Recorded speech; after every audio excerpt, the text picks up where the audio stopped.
The rain hammered against my windshield like 1,000 angry fists, each drop exploding into mist that my wipers could barely clear. The narrow country road stretched endlessly before me, winding through dense forest that seemed to swallow what little light remained of the October evening. I should have stayed home, should have ignored the call from the hospital about my forgotten prescription pad. But routine was all I had left these days, and breaking it felt dangerous in ways I couldn't articulate. My headlights caught something dark sprawled across the yellow line.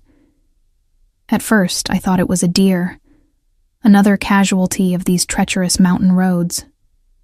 But as I slowed, my heart climbing into my throat, I realized the shape was wrong, too angular, too human.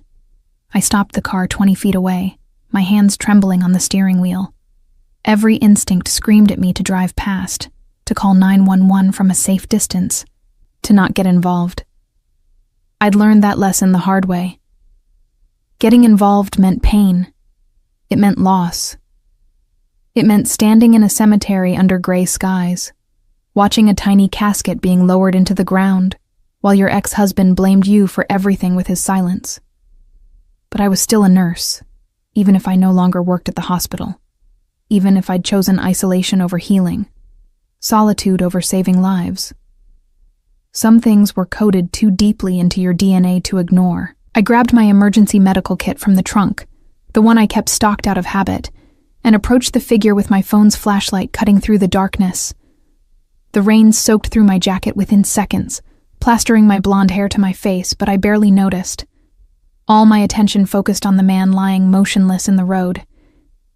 He was on his side, one arm trapped beneath him, the other flung out as though reaching for help that hadn't come. Blood pooled beneath his torso, mixing with rainwater to create pink rivulets that ran toward the drainage ditch. His suit was expensive.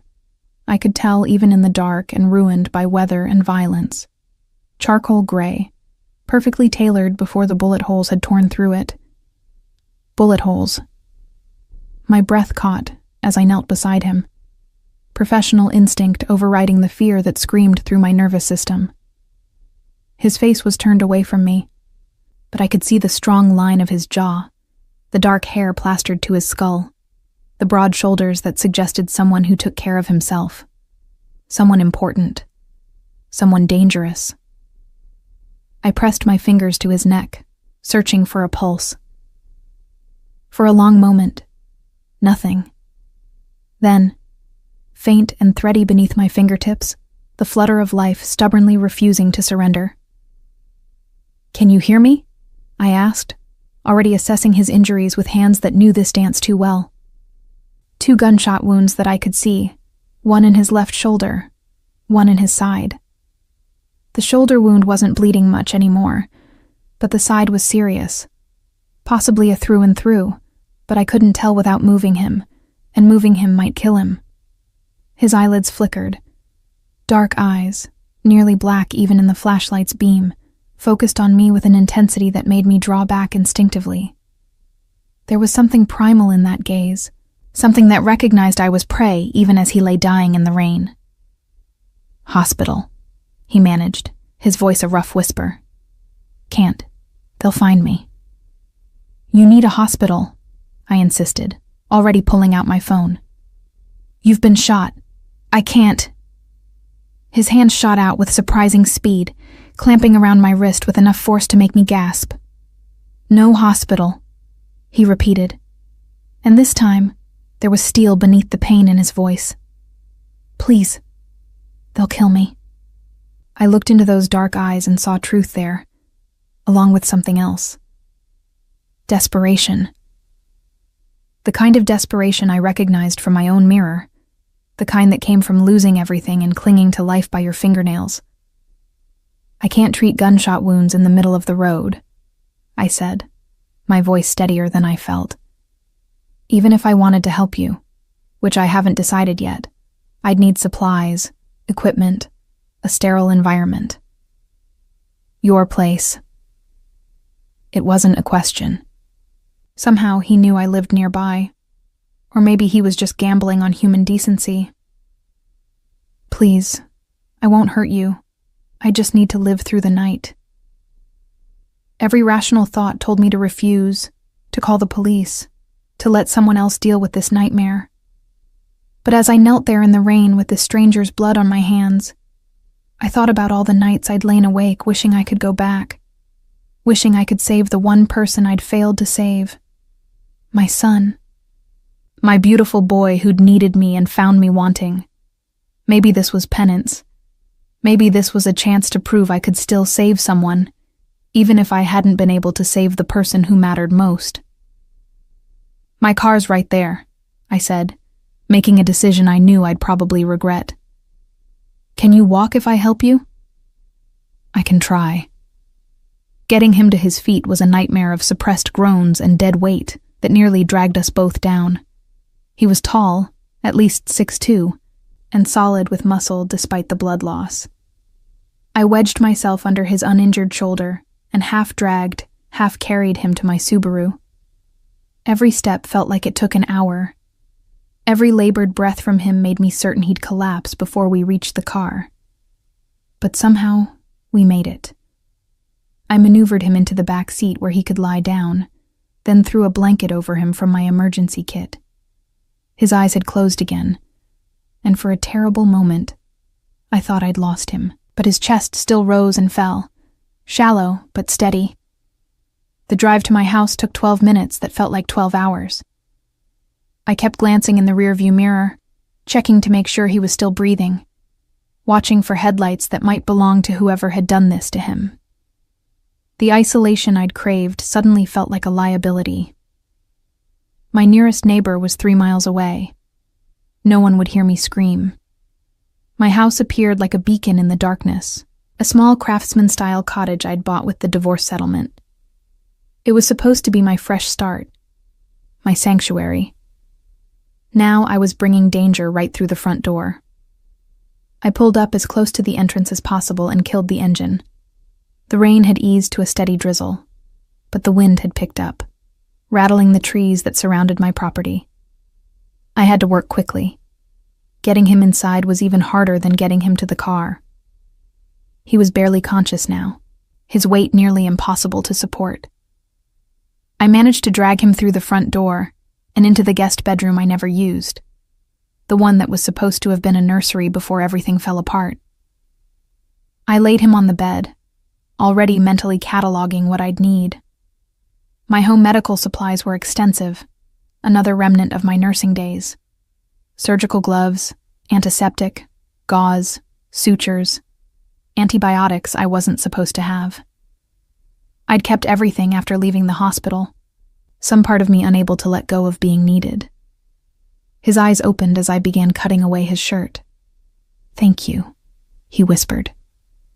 "I won't forget this." "Save your strength," I replied, my hands already moving with professional efficiency. "And don't thank me yet. This is going to hurt." As I examined the wounds more closely under the bedroom's harsh light, I saw that the shoulder injury was relatively clean, the bullet having passed through muscle without hitting bone. But the side wound was worse. The bullet had entered below his ribs on the left, and I couldn't see an exit wound, which meant it was still inside him, possibly lodged near his kidney or intestines. This was beyond my capabilities. This needed a surgeon, an operating room, equipment I didn't have. But looking at his face, at the determination in those dark eyes even as pain racked his body, I knew he'd refuse. Whatever he was running from was worse than death. So I would do what I could and pray it was enough. I cleaned and dressed the shoulder wound first, my hands moving with muscle memory while my mind raced. Who was this man?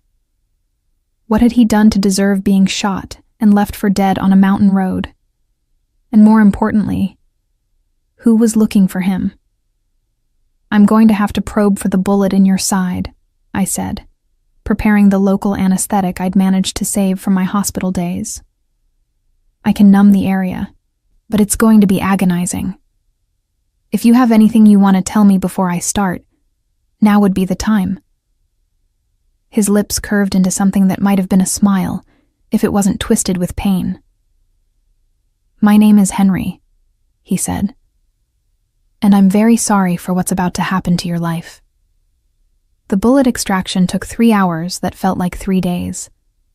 Henry passed out twice from the pain despite the local anesthetic, which was probably a blessing.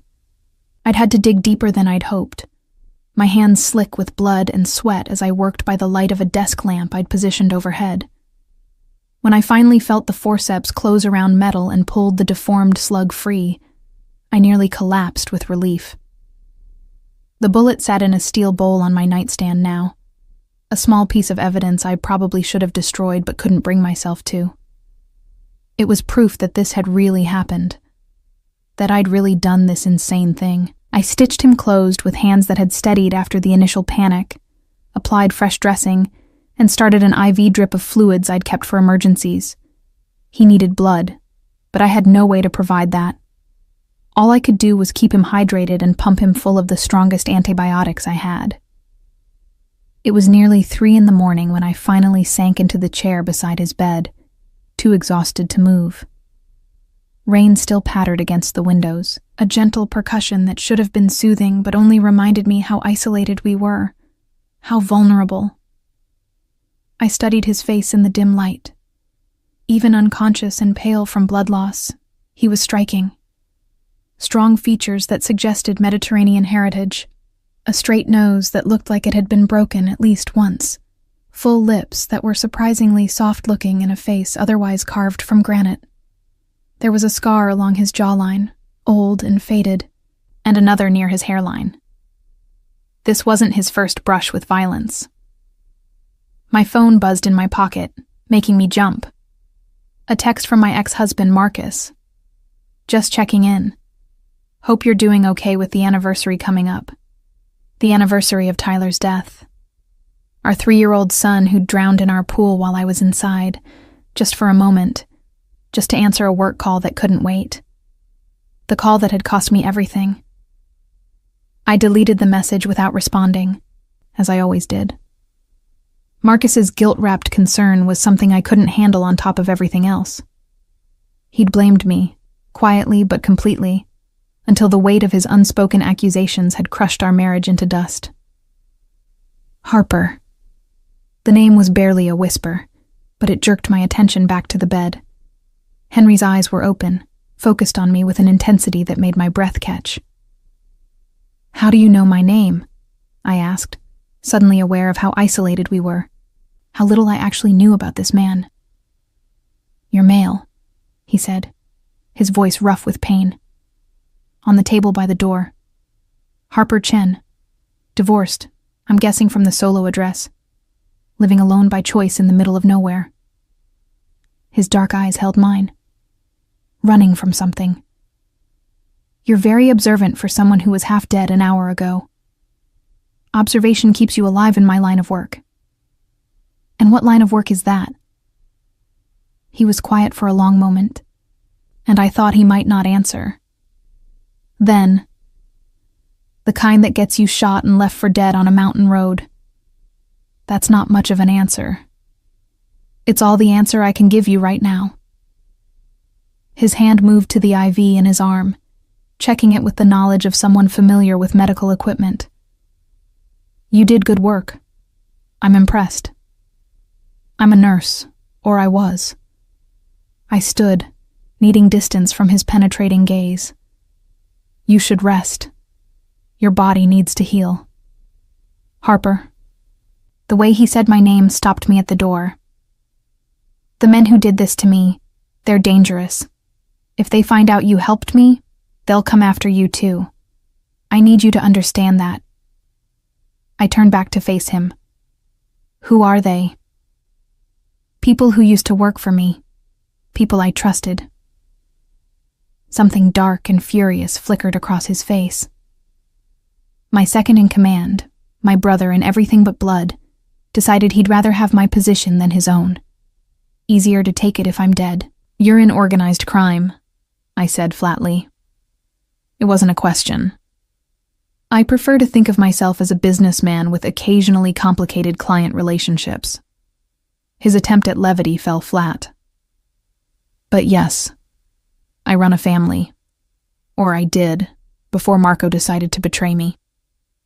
Every instinct screamed at me to throw him out, to call the police, to end this nightmare before it consumed me.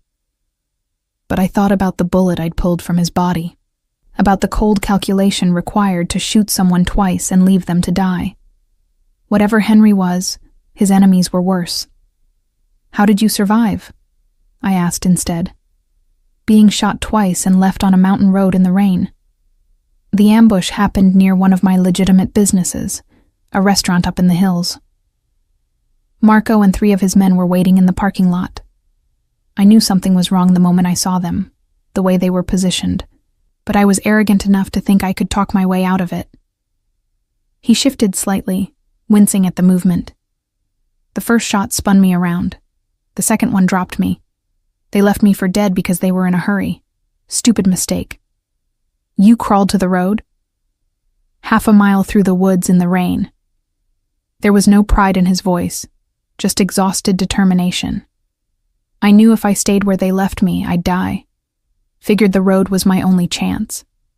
I imagined that journey, bleeding and in agony, dragging himself through the darkness on the slim hope that someone would find him. Someone who would help rather than finish what Marco had started. You're lucky I came along, I said quietly. Luck had nothing to do with it. His dark eyes held mine. You came along because you were meant to. Because whatever force governs these things knew I needed you specifically. That's a very romantic view of being shot and nearly dying. I'm an optimist. This time his smile reached his eyes, transforming his face into something that made my heart skip. It's kept me alive this long. Over the next few days, I fell into a routine I hadn't expected. Changing his dressings 3 times daily, monitoring for signs of infection that thankfully never materialized, adjusting his pain medication to keep him comfortable, but not so sedated that he couldn't stay alert. He was a model patient, following my instructions without complaint, sleeping when I told him to sleep, eating the soup and bread I prepared even though I knew it wasn't nearly enough nutrition for someone recovering from major trauma. But it was the moments between medical care that unsettled me most. The way his eyes followed me around the room, not threatening, but assessing, as though he were memorizing every detail about me. The brush of his fingers against mine when I checked his pulse, contact that lasted a fraction too long to be accidental. The rough timbre of his voice when he thanked me, something intimate in the simple words. On the 3rd night, I woke to find him standing by the window of his room, one hand braced against the frame for support. He'd pulled on a pair of my ex-husband's sweatpants that I'd found in a box in the garage, but his torso was bare except for the bandages. In the moonlight filtering through the curtains, I could see the defined muscles of his back, the way they shifted as he breathed. You should be in bed, I said from the doorway. He didn't turn around. Couldn't sleep. Keep thinking about Marco, about how I missed the signs, how I let him get close enough to destroy everything I built.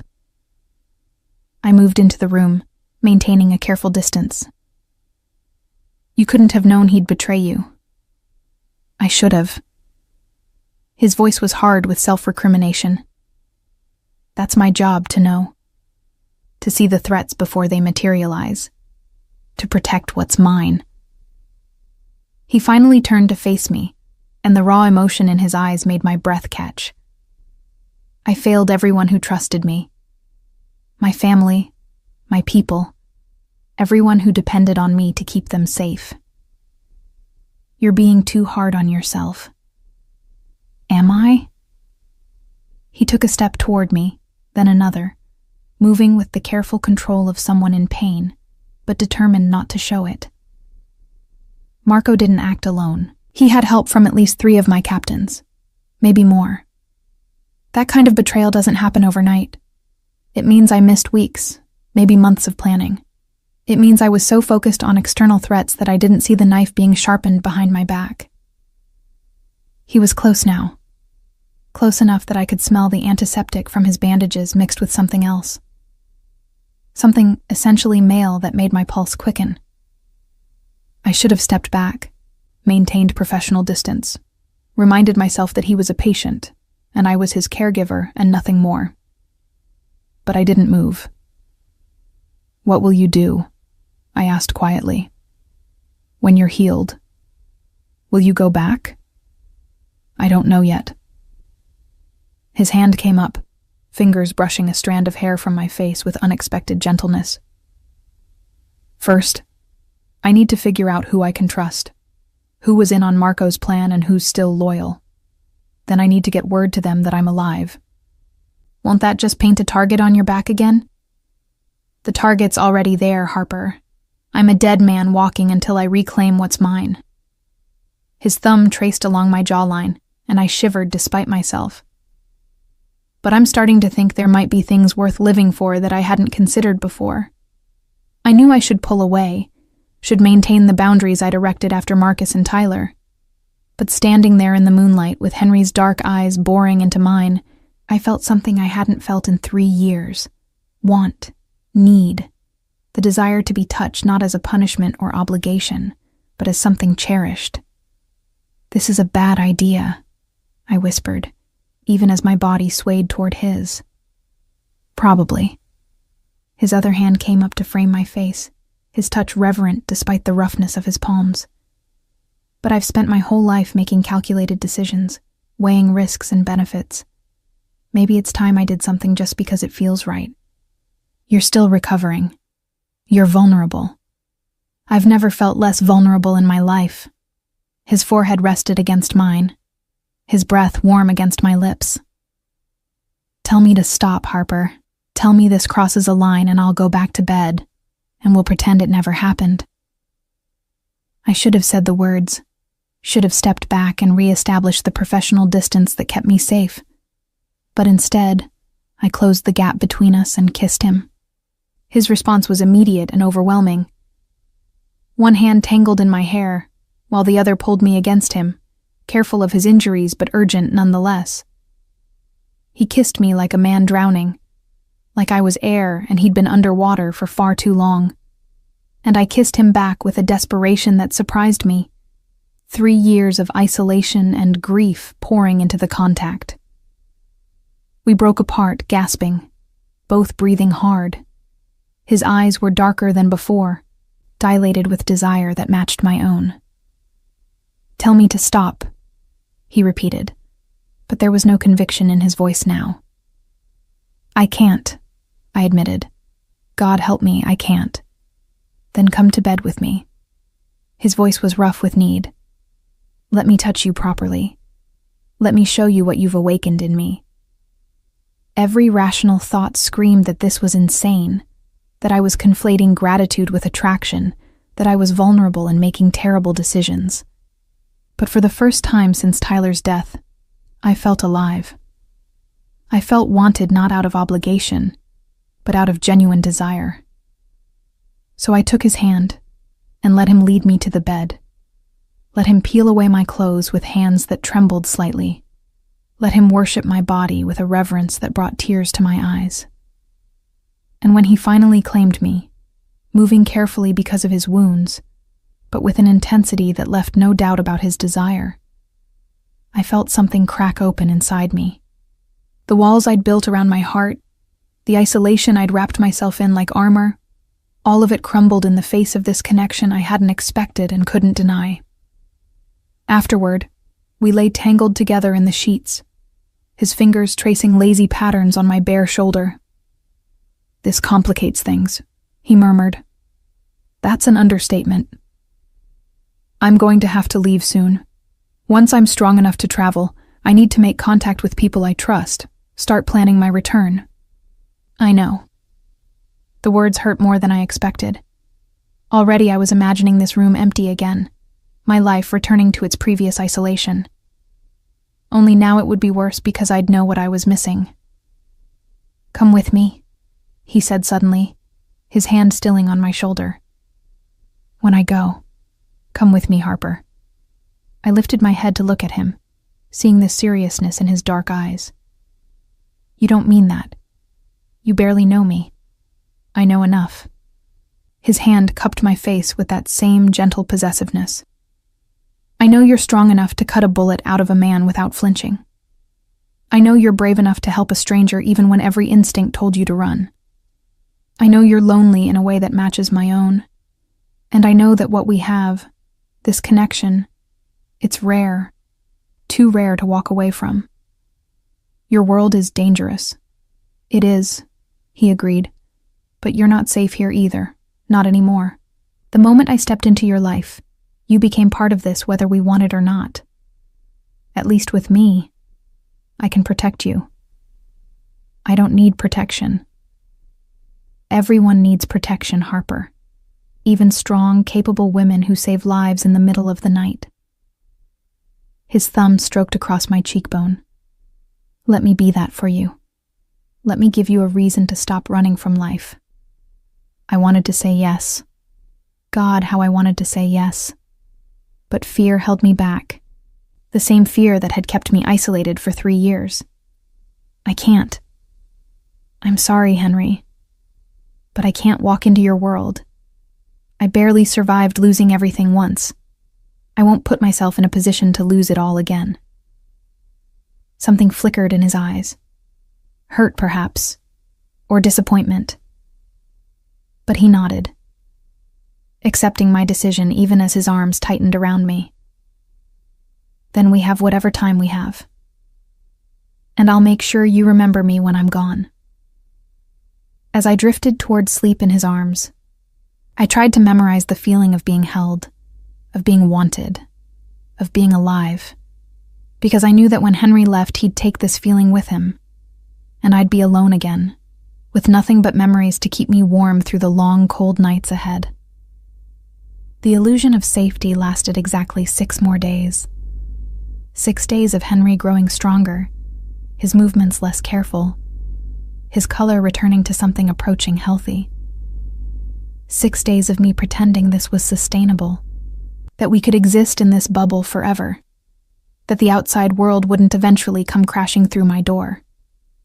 6 days of stolen moments that felt like a lifetime. Mornings when I'd wake to find him watching me with those dark, intense eyes. Afternoons when he'd help me cook, moving around my kitchen with surprising domesticity for a man who commanded an empire. Evenings when we'd sit by the fire and he'd tell me stories about his life, carefully editing out the violence but giving me glimpses of the man beneath the Mafia boss. And the nights. God, the nights.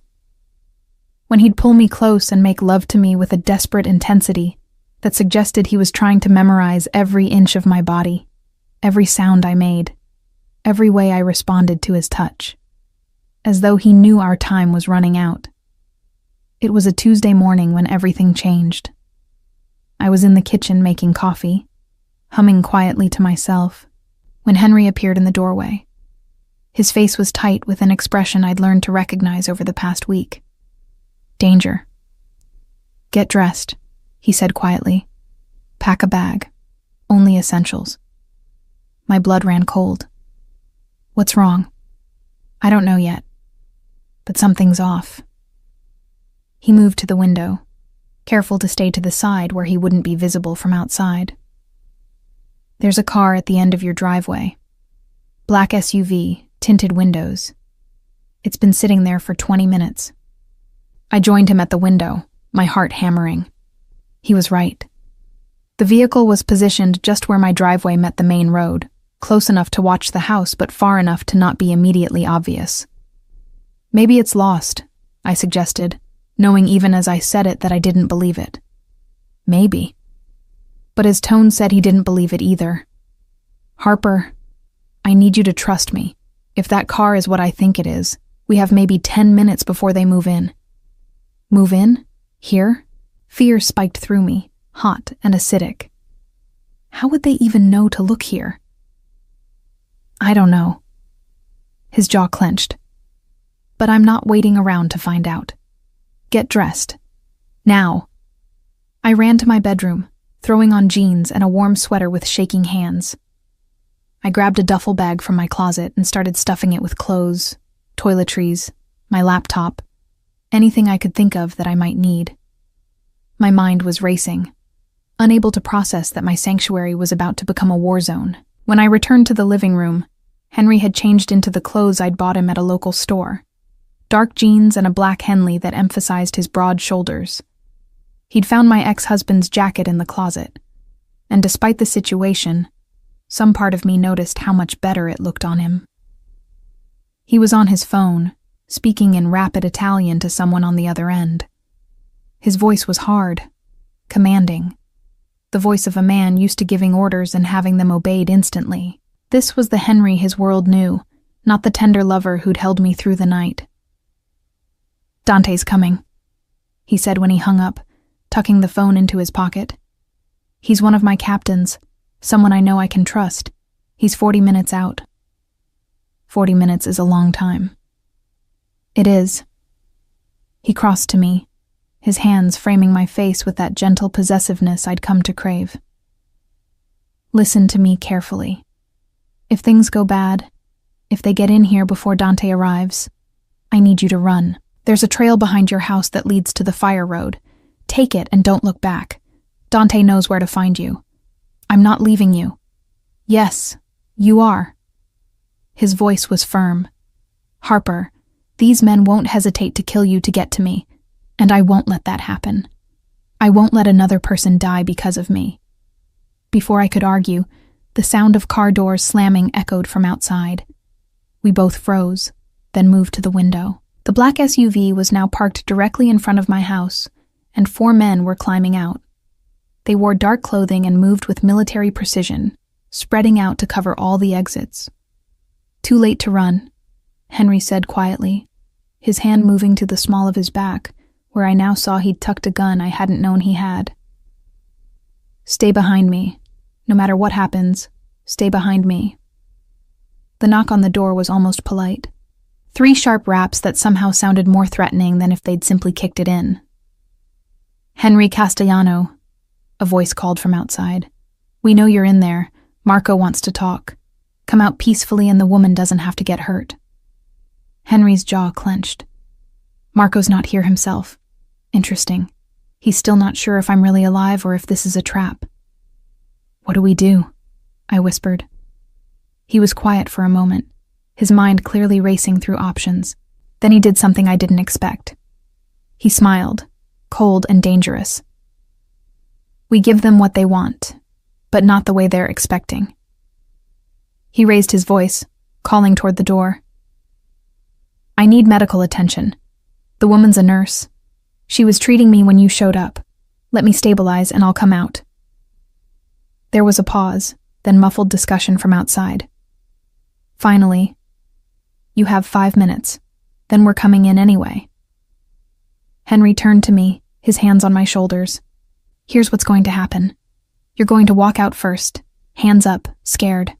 Play up the innocent bystander who got caught in the middle. They'll separate us, probably put me in their car. When that happens, you run. Dante will be here soon, and he'll find you." "That's a terrible plan. It's the only plan that keeps you alive." His dark eyes bored into mine. "Harper, please. I can't protect you if I'm worried about you getting caught in the crossfire. I need to know you're safe." Every instinct screamed at me to refuse, to stay with him no matter what, but I also knew he was right. In whatever was about to happen, I'd be a liability, not an asset. "Promise me you'll survive this," I said, my hands fisting in his shirt. "Promise me I'm not about to watch another person I care about die." His expression softened, some of the hardness leaving his eyes. "I promise. I've survived worse than this, Harper, and now I have something to survive for." He kissed me then, hard and desperate, pouring everything unsaid into the contact. When we broke apart, both breathing hard, he turned me toward the door. "Time to perform," he murmured. "Make it convincing." I took a shaking breath and opened the door, my hands raised. The 4 men immediately tensed, weapons rising to point at me. "Please," I said, letting my voice shake with genuine fear. "Please don't hurt me. I'm just a nurse." He was injured on the road and I helped him. I didn't know who he was. I swear I didn't know. The man who seemed to be in charge, a thick-necked brute with cold eyes, gestured with his gun. "Come out slowly, hands where we can see them." I stepped onto the porch, my heart hammering so hard I thought it might burst from my chest. Behind me, Henry emerged, his hands also raised, moving slowly to show he wasn't a threat. "Marco's going to be pleased," the leader said, a cruel smile twisting his features. "He thought you were dead for sure. Going to be real satisfying for him to finish the job himself. Tell Marco if he wants to kill me, he should have the balls to do it in person instead of sending his lapdogs," Henry replied, his voice cold and controlled. The punch came fast, a vicious backhand that split Henry's lip and sent blood spattering. I gasped, taking an involuntary step toward him before catching myself. His eyes met mine, and I saw the warning there. Don't react. Don't give them leverage. "Put him in the car," the leader ordered. "Zip-tie the woman and leave her. She's nobody." Two of the men grabbed Henry, forcing him toward the SUV with more violence than necessary. He didn't resist, just kept his eyes on me until they shoved him into the back seat. The leader approached me with zip ties, and I forced myself to stand still, to not fight as he secured my hands behind my back. "You're lucky," he said, his breath hot and sour against my face. "Marco doesn't like unnecessary witnesses, but he figures you've seen enough. Keep your mouth shut about what happened here, and you might live to see tomorrow." Then they were gone, the SUV peeling out of my driveway with Henry inside. I stood frozen on my porch, my hands secured behind my back, watching the vehicle disappear around the bend. As soon as they were out of sight, I twisted my hands, testing the restraints. The man had been careless, more interested in intimidation than actual security. With some effort and pain, I managed to work one hand free, then the other. I ran inside, grabbing my duffel bag and phone. My hands shook as I dialed the number Henry had programmed into my contacts. A man answered on the first ring. "This is Dante," the voice said, rough with a thick Italian accent. "You Harper?"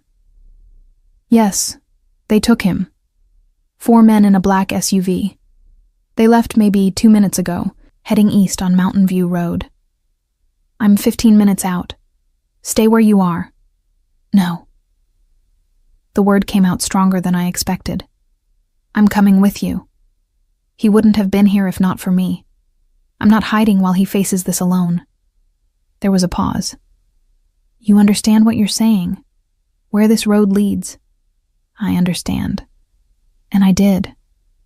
I was choosing to step into Henry's world, to accept all the danger and darkness that came with it. "I'm done running. Tell me where to meet you." When Dante's truck pulled up 12 minutes later, I was waiting at the end of my driveway with my bag. He was a mountain of a man, easily 6'4" with shoulders that barely fit through doorways. His face was scarred and brutal, but his eyes held a sharp intelligence. "You're smaller than I expected," was all he said as I climbed into the passenger seat. "I'm stronger than I look." He grunted what might have been approval and hit the gas. "Marco's taken him to the old Merino warehouse on the waterfront. It's where they've been operating since they thought the boss was dead." "How many men?" "At the warehouse? Maybe a dozen. But half of them are still loyal to Henry. They just don't know he's alive yet. Marco's been telling everyone the rival Torinos killed him, using it to consolidate power. So, we have potential allies inside." Dante glanced at me with something like respect. "You think like one of us already?" "Yeah. If we can get word to the right people that the boss is alive, Marco's coalition falls apart. Problem is getting that word out before Marco puts a bullet in Henry's head." I thought about this, about the pieces on the board and how they might be moved. An idea began forming, dangerous and probably insane, but possible. Does Marco know me? Know what I look like? Shouldn't. Why? Because I have a plan. and it's going to require me to walk right through the front door. Dante listened as I explained, his expression skeptical, but gradually shifting to something like grudging admiration. "It's risky," he said when I finished. "Lot of ways it could go wrong." "Do you have a better idea?" He was quiet for a moment. Then he smiled, a fierce expression that reminded me of Henry. "No. And the boss is going to either kill me or promote me for letting you do this. Maybe both." As we drove toward the waterfront, toward whatever waited at that warehouse, I thought about the woman I'd been 2 weeks ago. Isolated, broken, hiding from life. That woman would never have considered walking into a Mafia stronghold to rescue a man she'd known for less than a month. But I wasn't that woman anymore. Henry had awakened something in me, something fierce and strong that refused to hide any longer. He'd claimed me as surely as I'd claimed him, and I'd be damned if I'd let Marco take him from me now. "Tell me about the layout," I said to Dante, my voice steady despite the fear singing through my veins. "I need to know every exit, every blind spot, every place where the advantage might shift in our favor." As he began describing the warehouse in detail, I mentally prepared myself for what came next. This was my choice, my decision to step into the darkness, and whatever happened, I'd face it standing up, fighting back, refusing to be a victim ever again. Henry had taught me that. Now it was time to teach Marco Castellano what happened when you underestimated the power of a woman with nothing left to lose. The Merino warehouse squatted on the waterfront like a rusting monument to decay, its corrugated metal walls streaked with salt and time. Through the grimy windows, I could see shadows moving, the shapes of men going about their business, unaware that everything was about to change. Dante had parked 2 blocks away in an alley that reeked of rotting fish and diesel fuel.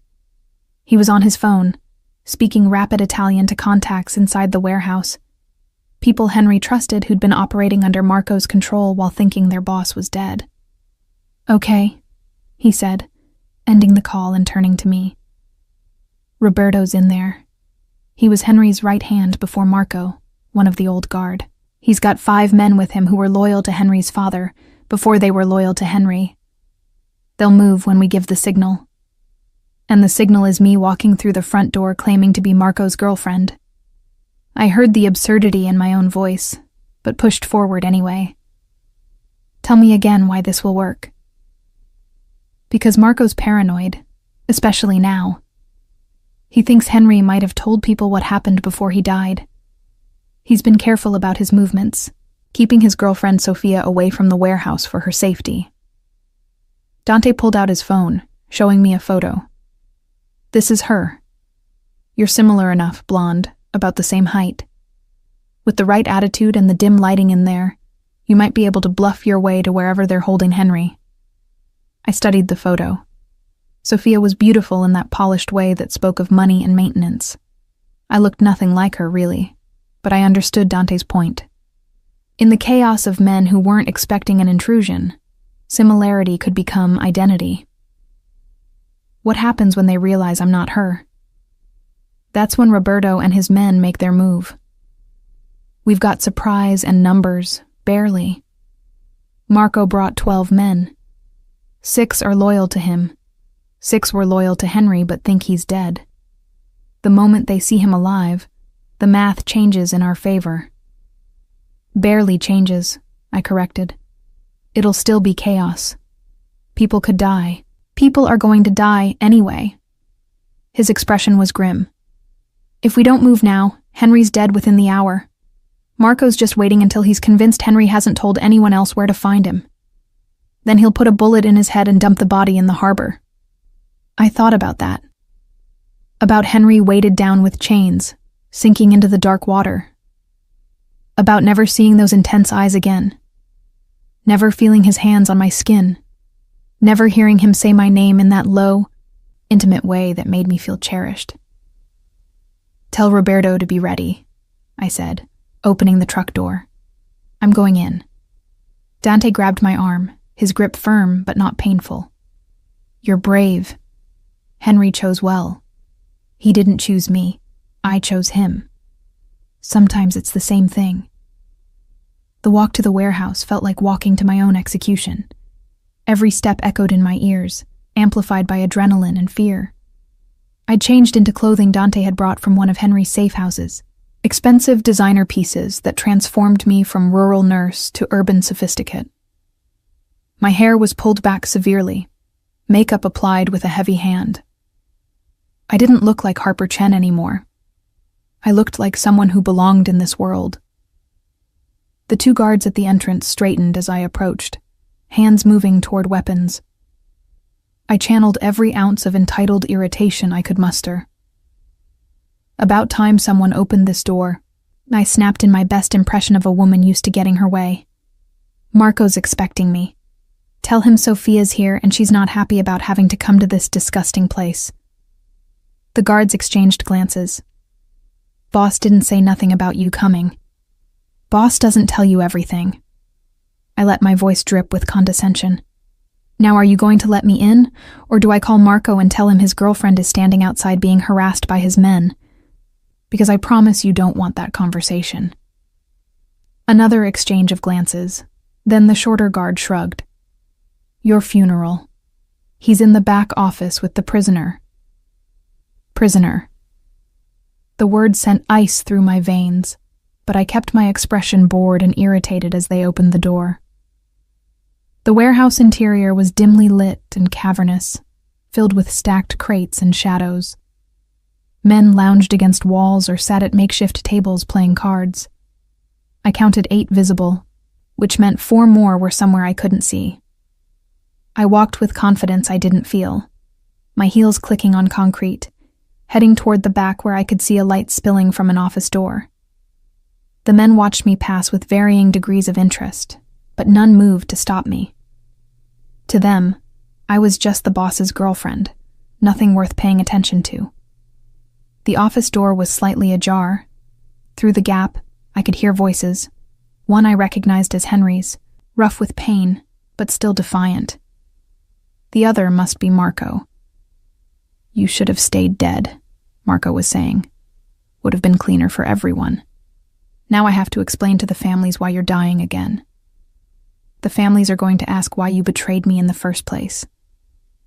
Henry's voice was steady, despite whatever they'd done to him. You think they'll accept your leadership after you murdered their rightful boss? They'll accept it because they'll have no choice. With you gone and your loyalists eliminated, I'll be the only one left who knows how to run things. They'll fall in line or fall apart. I took a breath and pushed the door open, channeling Sophia's entitlement. Marco, I've been waiting in the car for 20 minutes. You said this wouldn't take long. Marco spun around, his gun coming up automatically before recognition hit. He was shorter than I'd expected, maybe 5'8", with the kind of wiry build that spoke of violence rather than gym time. His face was all sharp angles and suspicious eyes. Sophia? Confusion warred with anger in his expression. I told you to stay away from here. You also promised we'd have dinner tonight. Remember? Your mother's expecting us? I let irritation edge my voice, not looking at Henry even though every cell in my body screamed to check on him. Are you almost done with whatever this is? I finally let my gaze drift to Henry, and the sight made my breath catch despite my efforts to remain calm. He was tied to a chair, his face bruised and bleeding. They'd reopened his shoulder wound, fresh blood seeping through the bandages I'd applied just this morning, but his eyes were alert, and when they met mine, I saw recognition flash followed immediately by understanding. This won't take much longer, Marco said, his attention divided between me and Henry. Just finishing some business. Go wait outside. In this neighborhood? Are you insane? I moved further into the room, deliberately positioning myself between them. I'll wait here. Just hurry up. Marco's eyes narrowed. You never came to the warehouse before. Why now? Because you've been avoiding me all week. I let real frustration bleed into my voice. the frustration of days spent worrying about Henry. You promised things would calm down after you took over, that we'd have more time together. But you're still running around playing mob boss while I sit alone in that apartment. Things are complicated right now. Things are always complicated with you. I took another step, positioning myself directly in Marco's line of fire to Henry. Who is that anyway? Why does he look familiar? He's nobody, old business. Marco's hand came up to my arm, trying to guide me away. Go wait with the men outside. I'll be done in 5 minutes.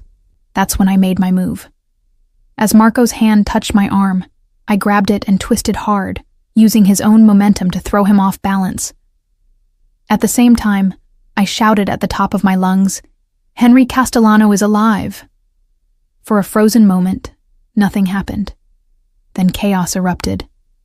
Marco recovered faster than I'd hoped, his fist catching me in the ribs and sending me stumbling backward. But my shout had carried through the warehouse, and I heard the immediate response. Voices raised in confusion and anger. Furniture scraping as men jumped to their feet.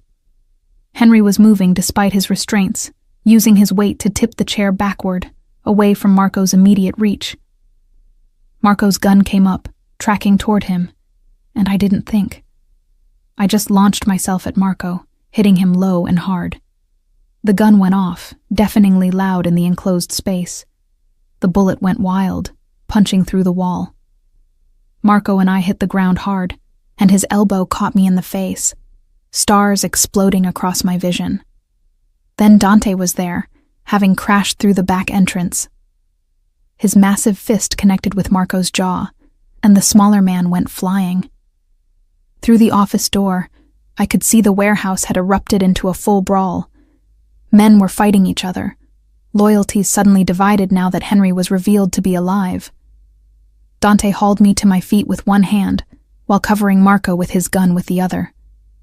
"You okay?" "Fine." I rushed to Henry, my hands fumbling with the ropes binding him. "Are you hurt? Did the bullet—" "I'm fine." His voice was rough with emotion. "Harper, you insane, beautiful woman. You walked right into a warehouse full of killers. You would have done the same for me." The ropes finally gave way, and Henry surged to his feet despite his injuries. His hands framed my face, and he kissed me hard and desperate, tasting like blood and relief. "Remind me to either kill you or marry you when this is over." "Why not both?" A gunshot from the warehouse made us break apart. The fighting was intensifying, men choosing sides in real time. Through the office window, I saw Roberto, recognizable from Dante's description, rallying men to Henry's side. But Marco's loyalists were fighting back hard.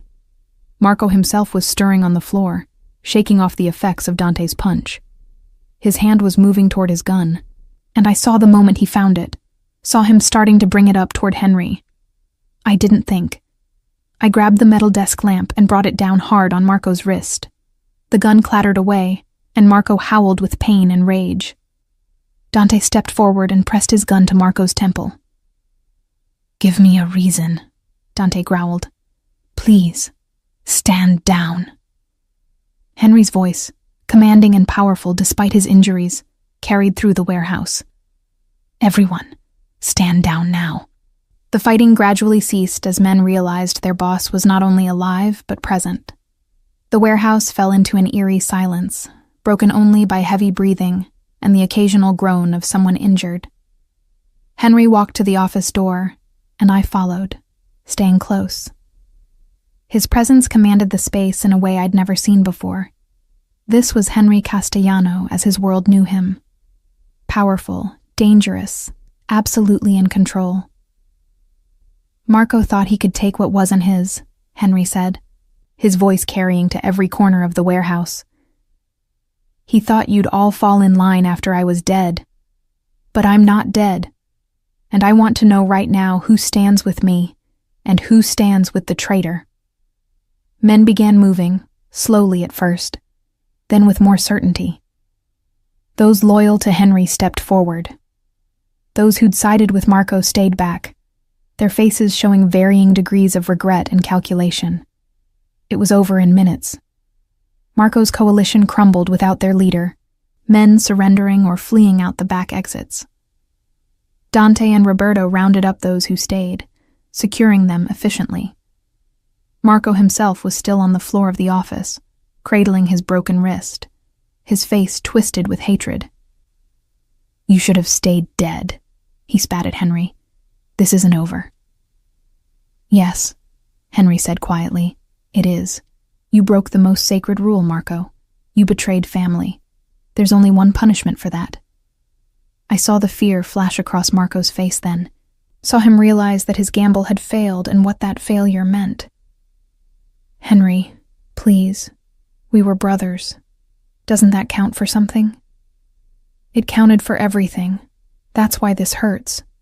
Henry nodded to Roberto. "Take him to the boat. Make it clean." "No!" Marco's voice rose to a scream as Roberto's men dragged him away. "Henry, you can't. We were family." "Were," Henry agreed. Past tense. As Marco's screams faded into the distance, I felt Henry sag slightly beside me. The adrenaline was wearing off, and his injuries were catching up with him. I slipped under his arm, supporting his weight. "You need a doctor," I said quietly. "I have one. Best nurse I've ever met." His hand tightened on my shoulder. "Harper, what you did today was necessary and crazy, and I'd do it again." I looked up at him, seeing past the blood and bruises to the man beneath. "You said I had to choose whether to walk into your world. I'm choosing, if you'll have me. If I'll—" He laughed, the sound rough but genuine. "Harper, after what you just did, you're not walking into my world. You're ruling it beside me." Dante approached, his expression carefully neutral. "Boss, we need to move. Police will have heard about this by now, and we need to be gone before they arrive." Henry nodded, then addressed the men gathered in the warehouse. "Spread the word. The Castellano family is under my control again. Anyone who supported Marco's betrayal has 24 hours to leave the city. Anyone who stays accepts my rule and my judgment. Is that understood?" A chorus of affirmations echoed through the space. These men, I realized, were relieved. They'd been operating in chaos under Marco's paranoid leadership.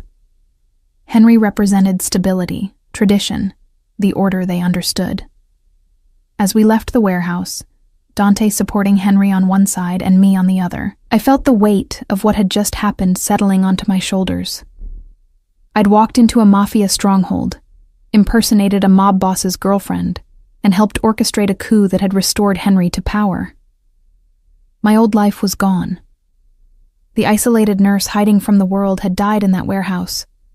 In her place was someone new, someone stronger, someone who'd chosen to stand beside a dangerous man and help him reclaim his throne. As we climbed into Dante's truck, Henry pulled me close despite his pain.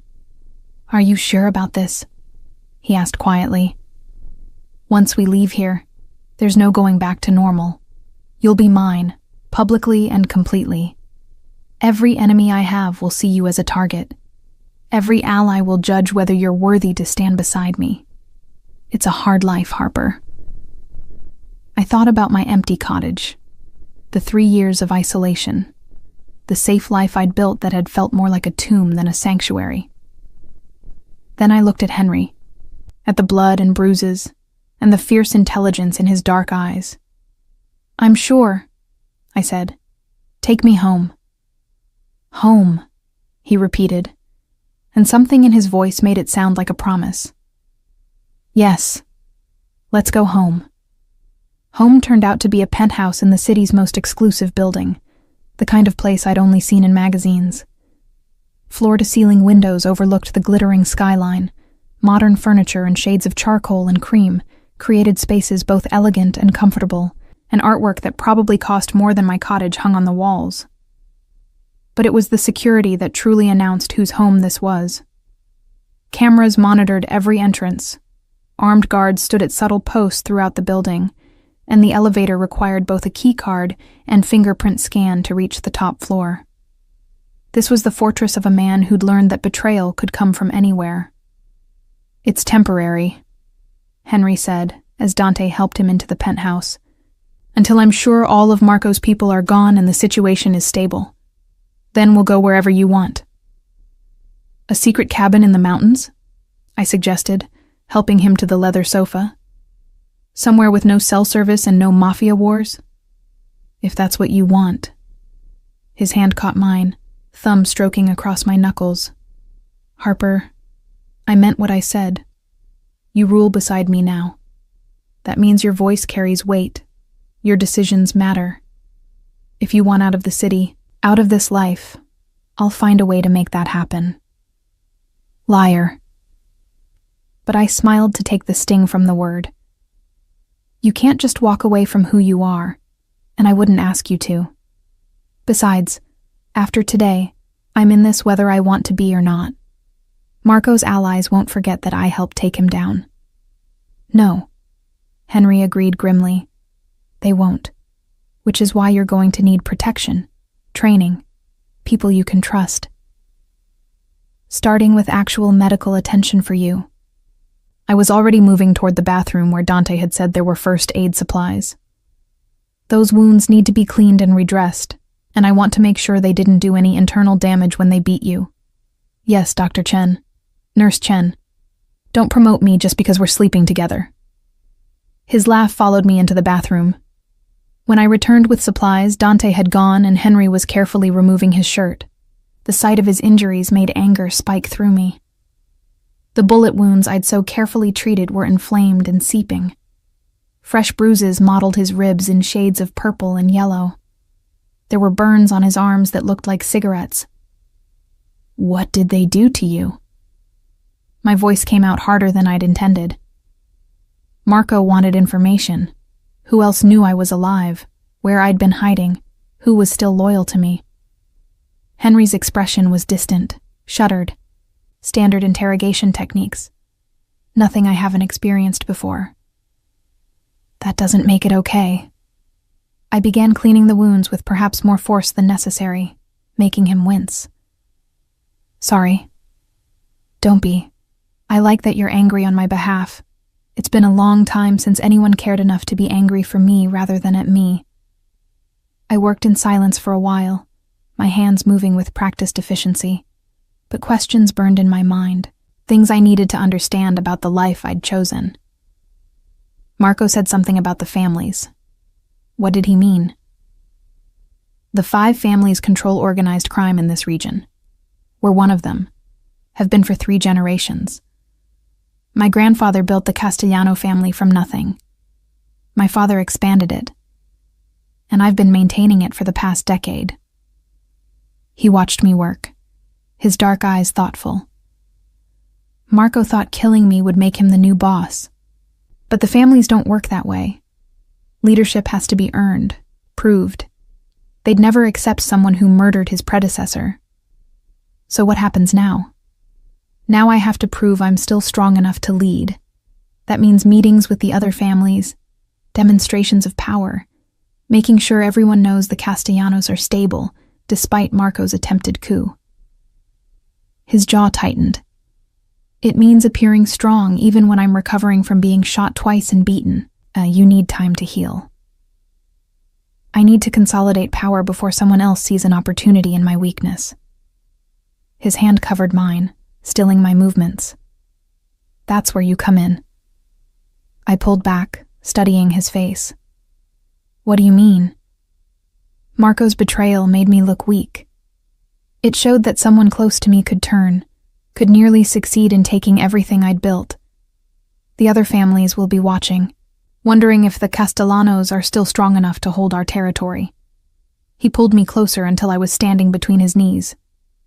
"But if I return from near death with a woman strong enough to walk into a warehouse and engineer my rescue? If I show them that I have someone I can trust absolutely, someone who chose to stand with me rather than being born into this life? That's power, Harper. That's the kind of strength they respect. You want to use me as a political statement." I want to make you my partner in every sense of the word." His hand settled on my waist. Not just my lover or my nurse or the woman I'm protecting. My equal, my queen, the person I trust with everything, including my life. The weight of what he was offering pressed down on me. This wasn't just about us anymore. It was about power, politics, the complex web of alliances and obligations that governed his world. "I don't know how to be what you need. You already are what I need." His thumb traced along my jawline.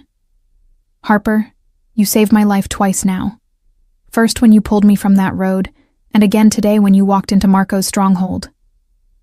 You're brave, intelligent, capable of making hard decisions under pressure. Those are exactly the qualities I need in a partner." "What about love?"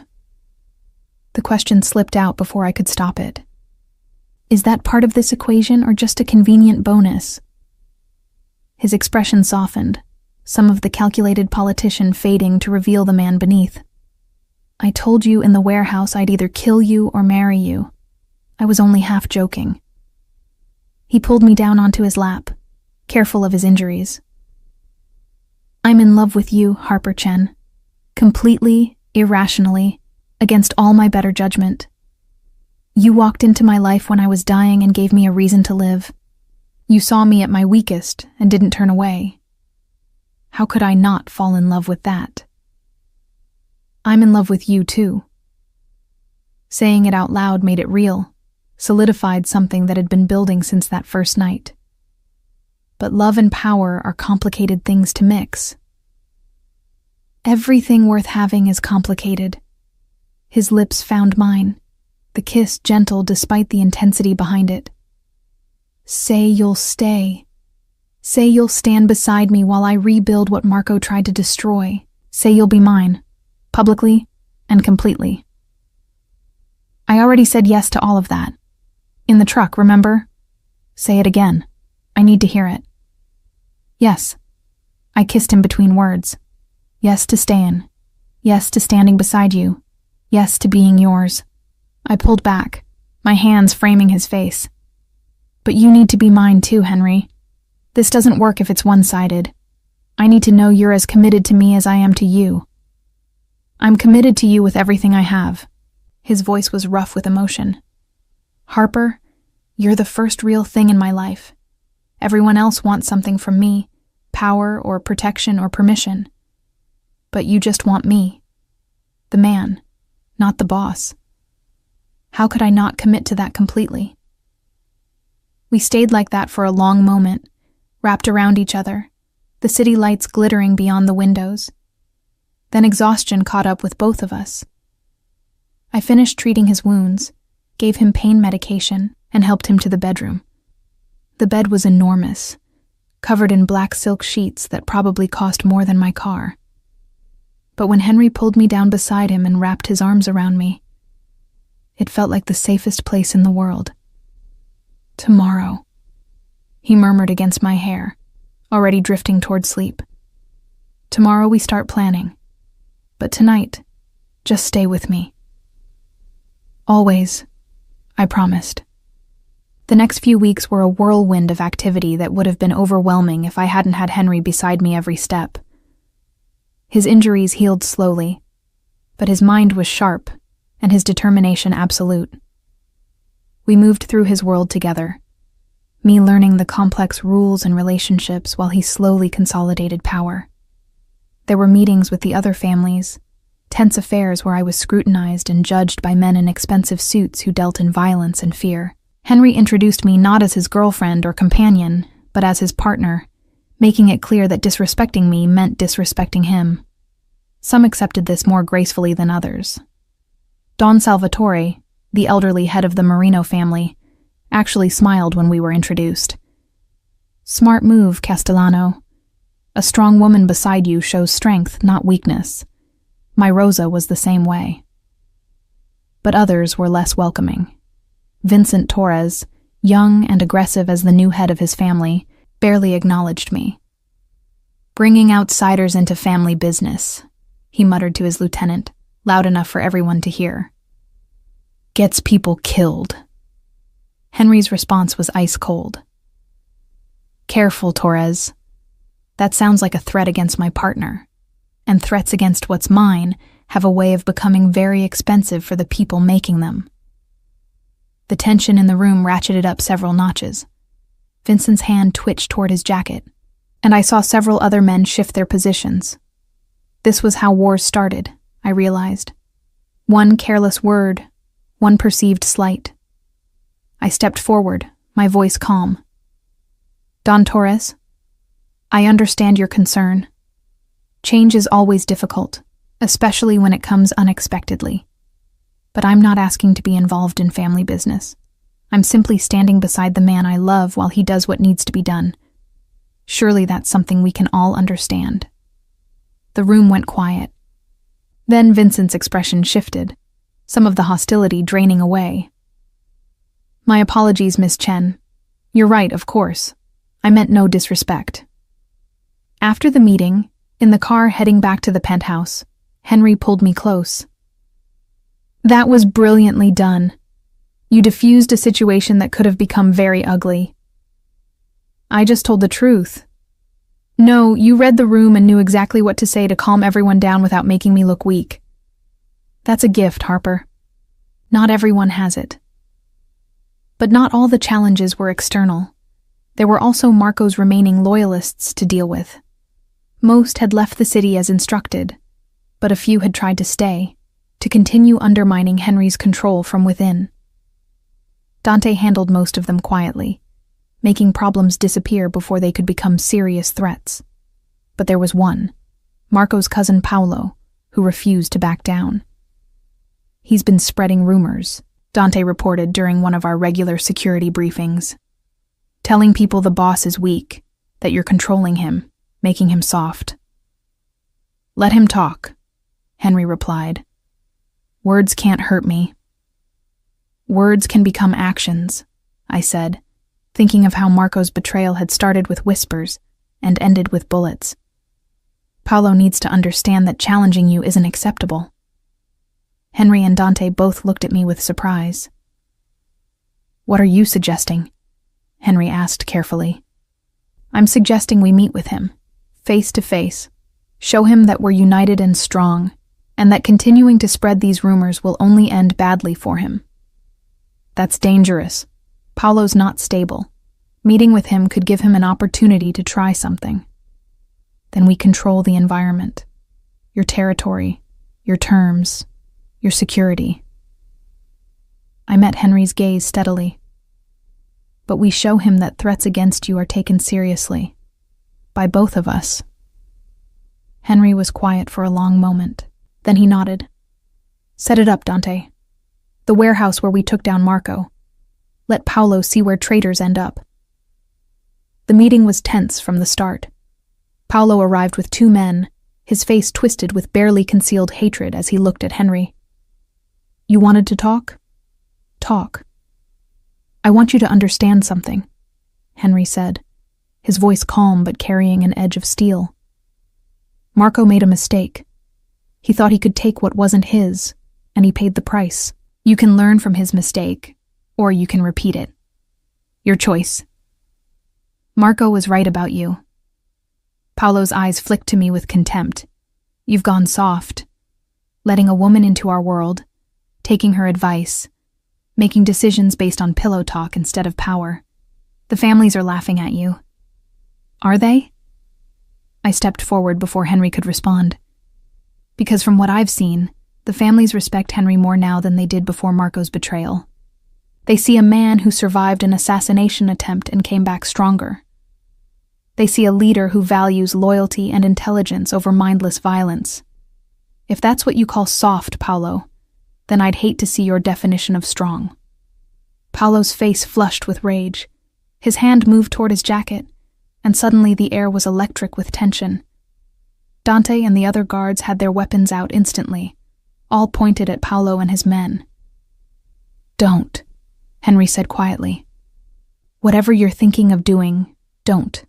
Because the moment you draw that weapon, this stops being a conversation and becomes something else entirely. Something that ends with your blood on this floor just like Marco's. Paolo froze, his hand hovering near his jacket. For a long moment, no one moved. Then slowly, carefully, he lowered his hand. "Smart choice," Henry continued. "Now here's what's going to happen. You're going to leave the city tonight. You're going to take your men and your complaints and you're going to disappear. If I hear you've been spreading rumors, if I hear you've been causing trouble, if I hear your name at all, I'll consider it an act of war. And wars are expensive, Paolo. Ask Marco how expensive. You can't just exile me. I'm family." Marco was family too. That didn't save him. Henry's voice was absolute. "You have until midnight to be gone. After that, I stop being merciful." Paolo left, his humiliation and rage evident in every line of his body. When he was gone, Dante turned to me with something like respect. "You've got steel in you, Harper Chen. Most people would have stayed silent during that. Most people aren't partnered with Henry Castellano." I took Henry's hand, lacing our fingers together. We stand together or not at all. That night, as we lay in bed with the city lights casting shadows across the ceiling, Henry was quieter than usual. I could feel tension in his body that hadn't been there before. "Talk to me," I said, my hand tracing patterns on his chest. "What's bothering you?" Paolo called me soft, said the families were laughing at me. His voice was carefully controlled, but I heard the uncertainty beneath. "What if he's right? What if bringing you into this world, showing that I care about someone, makes me look weak?" I propped myself up on one elbow, looking down at him. "Do you think I make you weak?" "No, you make me stronger." "Then that's all that matters. Henry, anyone who looks at us and sees weakness isn't paying attention. They're not seeing the woman who walked into a warehouse full of armed men to save you. They're not seeing the partnership we've built, the way we support each other. They're seeing what they expect to see because it fits their worldview better than the truth. And what's the truth? The truth is that we're dangerous together. You have the power and connections. I have the ability to read people and situations. Combined, we're formidable. Anyone who doesn't see that is going to find out the hard way." He pulled me down for a kiss that was equal parts gratitude and desire. "I don't deserve you." "Probably not, but you're stuck with me anyway." "Good, because I'm never letting you go." As we made love that night, slow and tender despite the danger swirling around us, I felt something settle into place. This was my life now. Not the isolated existence I'd built after Tyler's death, but something vibrant and dangerous and alive. I'd stepped into Henry's world completely, and in doing so, I'd found pieces of myself I'd thought were lost forever. Strength, purpose, the will to fight for something beyond mere survival, and most importantly, love. The kind of love that didn't flinch from danger or hide from truth. The kind that stood firm even when the world tried to tear it apart. Henry had claimed me that first night on the road, pulling me into his world whether I wanted it or not. But I'd claimed him right back, choosing to stand beside him, even when it would have been easier to walk away. We were bound now, by blood and bullets, and a love forged in the fires of betrayal and survival. And I wouldn't have it any other way. 3 months after the warehouse confrontation, Henry and I stood on the balcony of our penthouse, watching the sun set over the city that we'd fought so hard to claim. His arm was around my waist, his touch possessive but tender, and I leaned into the solid warmth of his body. "Dante called," he said, his voice carrying that note of satisfaction I'd learned to recognize. "Paolo was spotted in Miami trying to set up his own operation. He won't be a problem anymore." I didn't ask what that meant. I'd learned that some details were better left vague. Instead, I focused on the larger picture. "Are things stable now? With the families?" as stable as they ever are in this world. His hand tightened on my waist. Don Salvatore has formally recognized you as my equal partner. The others are following his lead. Even Vincent Torres has come around, though I think that has more to do with you helping his sister when she was in trouble than any real change of heart. That had been an unexpected development. Vincent's younger sister, Maria, had gotten involved with a man who turned out to be using her to get information on her family. When she'd come to me in tears, desperate for help, but afraid to tell her brother, I'd helped her extract herself from the situation quietly. Vincent had been grateful enough to shift from hostile to neutral, which in this world was practically an alliance. "What about your family?" I asked. "Your real family, not the business one. You've been avoiding talking about them." Henry was quiet for a long moment. Then, "My parents died when I was 20. Car accident. Though there were always rumors, it was something else. I have a younger sister, Gabriella. She's been living in Italy for the past 5 years, studying art history and pretending she's not a Castellano. Why haven't I met her?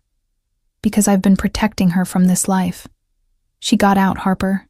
She's normal, happy, far away from all of this. I didn't want to drag her back just because I found someone I wanted her to meet." I turned in his arms, reading the conflict in his dark eyes. "You think I'll corrupt her? Or that she'll judge you for being with me?" "I think she'll love you immediately, which will make it harder for her to maintain the distance she's worked so hard to create." His thumb traced along my jawline. "But you're right. It's time. She deserves to know about you, about us. And what exactly are we going to tell her about us?" I'd been avoiding this question, afraid of the answer. "I'm your partner in the business, your lover in private. But what are we, Henry? Long-term?" His expression shifted, something fierce and possessive replacing the uncertainty. "You're mine, Harper. Completely and absolutely. I thought that was clear." "It's clear that you want me. But want isn't the same as commitment." "Then let me be clear about commitment." He pulled a small velvet box from his pocket, and my breath caught. "Harper Chen, I'm asking you to marry me. Not because it's politically convenient or strategically smart, though it's both of those things, but because I love you. Because I can't imagine my life without you. Because you walked into my world and made it better simply by being in it." He opened the box to reveal a ring that made my vision blur with tears. It was an emerald, deep green, and flawless, surrounded by diamonds. "My grandmother's ring," he explained. "The only piece of jewelry my mother kept when she married my father. It's been waiting for the right woman for 2 generations. I think it's been waiting for you. Henry." My voice broke on his name. "Say yes. Say you'll stand beside me not just as my partner but as my wife. Say you'll build a life with me, dangerous and complicated as it might be. Say you're mine forever, not just for now." Every rational thought told me this was too fast, too intense, too complicated. We'd known each other for less than 4 months. We'd been forged in crisis and blood, not the normal progression of dating and courtship. There were 1,000 reasons to say no, to slow down, to think more carefully. But looking into Henry's dark eyes, feeling the weight of the ring he offered, remembering everything we'd survived together, I knew there was only one answer. Yes, the word came out stronger than I expected. Yes, I'll marry you. Yes, I'm yours forever. Yes to all of it. He slid the ring onto my finger with hands that trembled slightly, the only sign of how much this moment meant to him. Then he was kissing me, deep and claiming, sealing the promise we'd just made. When we finally broke apart, both breathing hard, he pressed his forehead to mine. "I promise you won't regret this. I'll spend the rest of my life making sure you never regret choosing me." "I don't regret it already." I touched his face, feeling the rough stubble beneath my palm. Henry, you gave me a reason to live again. After Tyler died, I was just existing, hiding from the world. But you dragged me back into life, showed me I could be strong again. How could I regret that? Tell me about him, Henry said suddenly. Your son. You've mentioned him, but you've never really told me what happened. The question should have hurt, should have reopened wounds I'd worked so hard to seal. But instead, I felt a strange sense of relief. Someone was finally asking, finally wanting to know about the most important person I'd ever lost. His name was Tyler. He was 3 years old, brilliant and funny and so full of life it hurt sometimes to watch him. I leaned back against the balcony railing, Henry's arms still around me.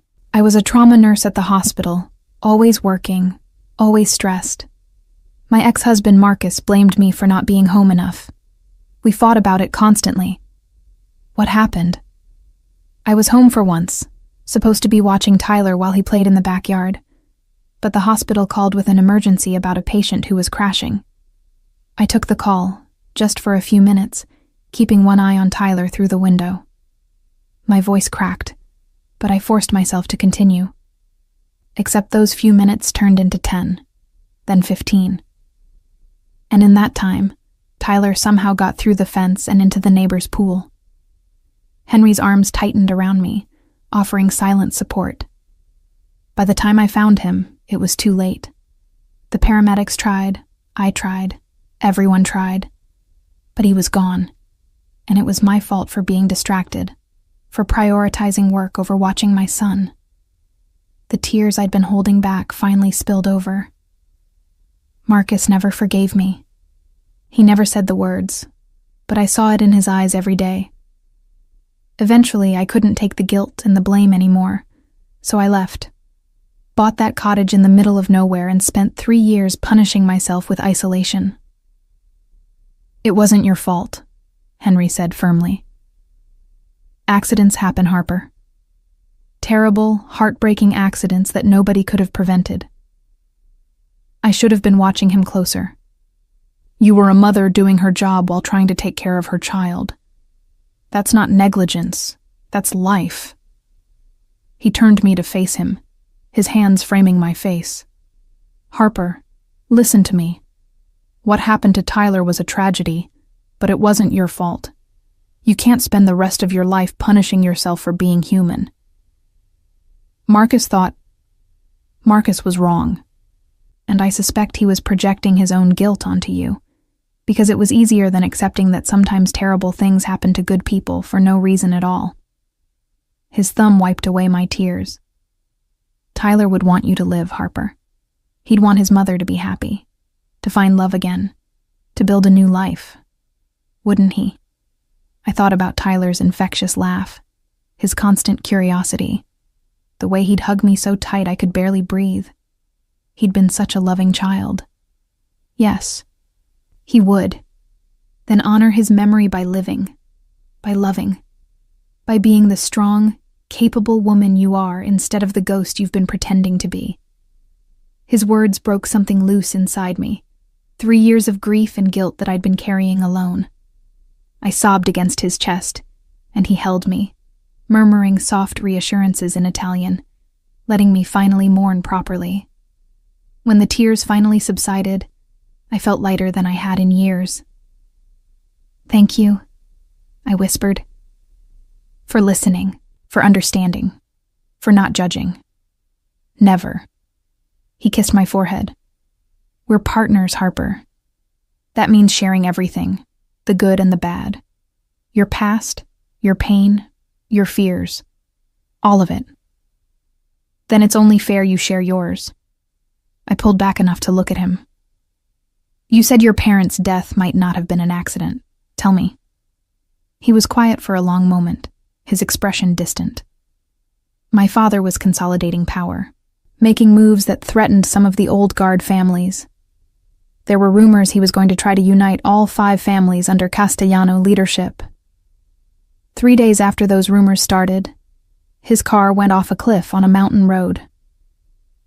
And you think someone arranged it? I know someone did. The brakes had been tampered with. The investigation confirmed it. But they could never prove who was responsible, and pushing too hard would have started a war we couldn't win. So I dropped it, took over the family at 20 years old, and spent the next decade making sure I was strong enough that no one would dare try the same thing with me. His jaw clenched. Except Marco proved that even strength isn't always enough. But you survived. You came back stronger. Because of you. He pulled me close again. Harper. Before you, I was operating on autopilot, running the family, maintaining power, surviving. But I wasn't living. You changed that. You gave me something to live for beyond mere survival. We saved each other, I said simply. You pulled me out of isolation. I pulled you off that road. Fair trade. His laugh was soft and genuine. I got the better end of that deal. The wedding was small by Mafia standards, only about 50 people, instead of the hundreds that would have been traditional. We held it at a private estate outside the city, in a garden overlooking the water. Gabriella flew in from Italy, and despite Henry's concerns, she embraced me immediately. Finally, she said, holding me at arm's length to study me. Finally, he found someone worthy of him. I was starting to think he'd married the business. He tried that. It didn't work out well. She laughed, and I could see the family resemblance in her smile. I like you already, Harper. Take care of my brother. He acts tough, but he's got a soft heart under all that armor. I know. It's one of the things I love about him. The ceremony itself was traditional, performed by a priest who'd known Henry's family for decades. I wore a simple white dress, elegant but not ostentatious, and carried white roses. Henry wore a black suit that emphasized his dark good looks, and when he saw me walking toward him, the love in his eyes made my breath catch. You're beautiful, he whispered as I took my place beside him. My wife, my partner, my queen. Your equal, I corrected softly. Always. The vows were traditional, but when Henry spoke his, he added something that made tears spring to my eyes.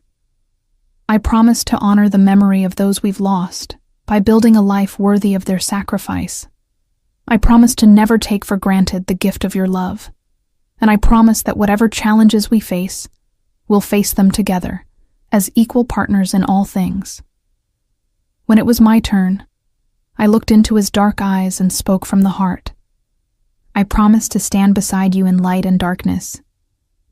I promise to be your strength when you need it, and to lean on you when I need yours. I promise that the love we've forged in fire will never be extinguished, no matter what tries to destroy it. And I promise that we'll build something beautiful from the ashes of our past pain. Don Salvatore himself gave the toast at the reception, raising his glass with a smile. To Henry and Harper Castellano, may their union bring strength to their family and peace to all our families. And may anyone who threatens their happiness find themselves regretting that decision very quickly. The implied threat drew laughter from the assembled families, but beneath it was absolute seriousness.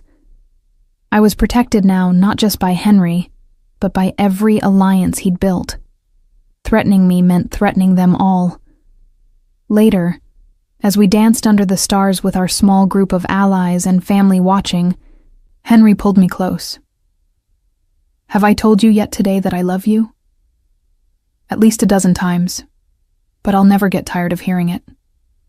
Good, because I plan to say it every day for the rest of our lives. His hand came up to cup my face. Harper Castellano, it suits you. It does. And it was true. The name felt right in a way my married name to Marcus never had. This wasn't about losing my identity, but about gaining a new one. I was still Harper Chen, trauma nurse and survivor. But I was also Harper Castellano, partner to a powerful man, and forced to be reckoned with in my own right. 6 months after the wedding, I stood in the office Henry had created for me in the penthouse. It was elegant and functional, with space for both the medical supplies I still kept on hand and the books I'd accumulated about business strategy and power dynamics. I'd discovered I had a talent for reading situations and people, for seeing connections others missed. Henry called it my gift. I called it survival instinct honed by years in emergency medicine. Currently, I was reviewing reports about a potential new alliance with a family from Boston. The terms seemed fair, but something was bothering me about the timing. "You're frowning," Henry said from the doorway. "That's never good. These reports from Boston, something's off about them." He crossed to my desk, reading over my shoulder. "What are you seeing?" "The Moretti family wants to ally with us, combine our territories for stronger control of the Northeast. But they're offering too much too fast. No negotiation, no posturing, just here's everything we have. Let's be friends." I tapped the papers. "That's not how this works. There's always negotiation." Henry was quiet, studying the reports with new eyes. "You think it's a trap?" "I think it's worth being very careful about. Maybe send Dante to Boston to do some quiet investigation before we commit to anything." "Smart." He pulled me to my feet, his arms circling my waist. "This is exactly why I need you. You see things I miss because I'm too focused on the big picture. That's what partners do. We fill in each other's blind spots." As it turned out, my instincts were correct. Dante discovered that the Morettis were being investigated by federal authorities and were looking to entangle the Castellanos in their schemes to spread the legal liability. We declined the alliance, and 3 months later, the Moretti family collapsed under the weight of a massive RICO case. "You saved us from that," Henry said that evening, toasting me with a glass of wine. "If we'd allied with them, we'd be facing those same charges right now." "I had help. Dante did the investigation." "But you saw the warning signs. That's the gift, Harper. The ability to see what others miss." He pulled me into his lap, his hands settling on my waist with familiar possessiveness. "I couldn't do this without you." "Yes, you could. You did it for years before I came along." "Did it?" "Yes. But not as well. Not with the same clarity." His lips found the sensitive spot below my ear. "You make me better, Harper. In every way that matters."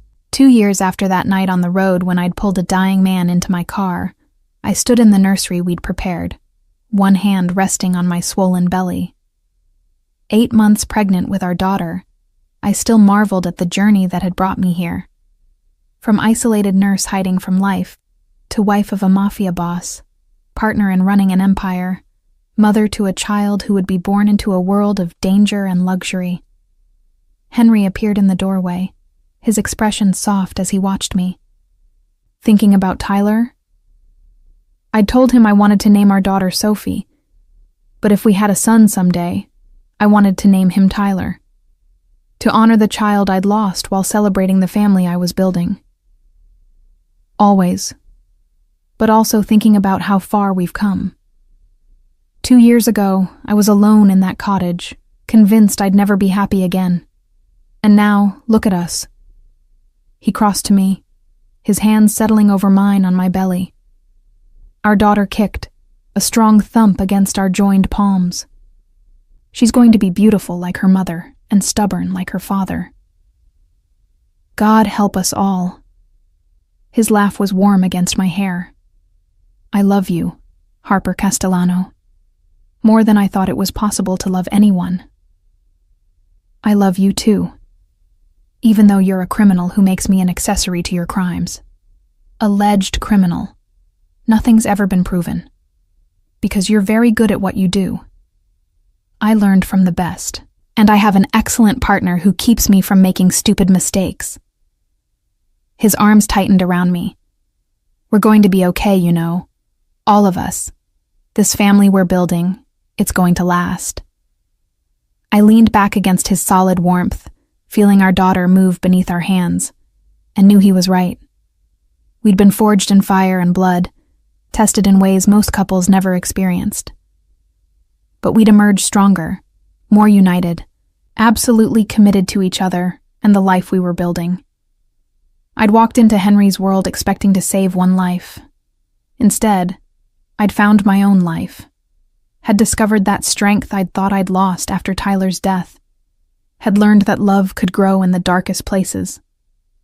As the sun set over the city we ruled together, I made a silent promise to the child growing inside me and to the one I'd lost.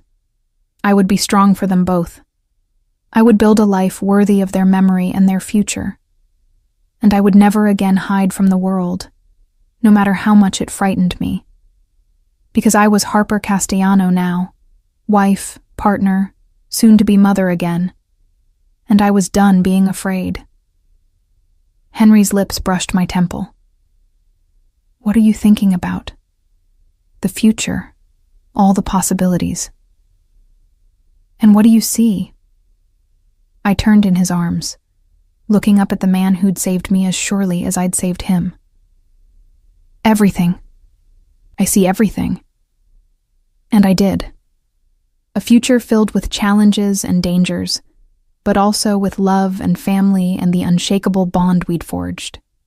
A future where we stood together against whatever tried to tear us apart. A future worth fighting for. Then let's go claim it, Henry said, his hand finding mine. Together. Together, I agreed. And we did.